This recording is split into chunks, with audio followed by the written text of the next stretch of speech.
जय शिवराय शेतकरी बंधूंनो, अद्रक पिकामध्ये पाणी व्यवस्थापन खूप महत्त्वाचं आहे. कारण की खूप काही शेतकरी कंदाच्या भोवती नेहमी ओलावा टिकून ठेवतात. कारण की सध्याच्या घडीला जमीन अल निनो वादळामुळे वातावरणात खूप मोठा बदल झालेला आहे.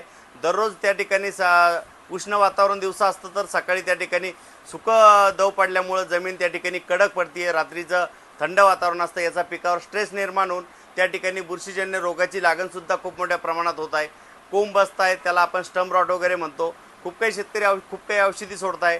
पण शेतकरी बंधूंनो, यासाठी आपल्याला अल निनो वादळामुळे जे वातावरणामध्ये बदल होत राहतो, जे आपल्याला वातावरण ऑक्टोबर हीटमध्ये भेटतं ते सध्याच्या घडीला भेटतं. त्यासाठी पाणी व्यवस्थापनसुद्धा खूप महत्त्वाचं आहे. कारण की दिवसा आपल्याला पीक सुकत दिसल्यामुळं आपण त्याला 1 तास 2 तास पाणी देतो.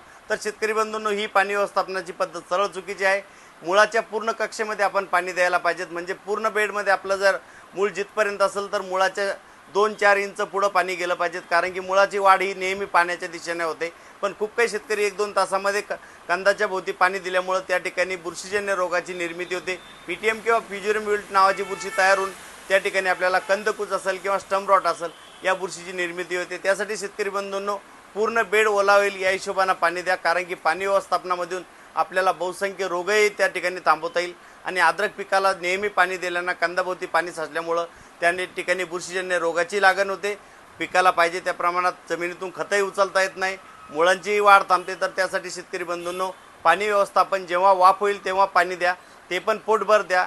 दररोज अर्धा तास 1 तास पाणी देऊ नका. ड्रिंचिंग करायची म्हणूनही पाणी देऊ नका. जेव्हा वाफ होईल तेव्हाच पाणी द्या. जर आपल्या भागामध्ये पाणी पडत असेल, जमिनीत ओलावा असेल, तर अशा वेळेस ड्रिंचिंग करणंही टाळा.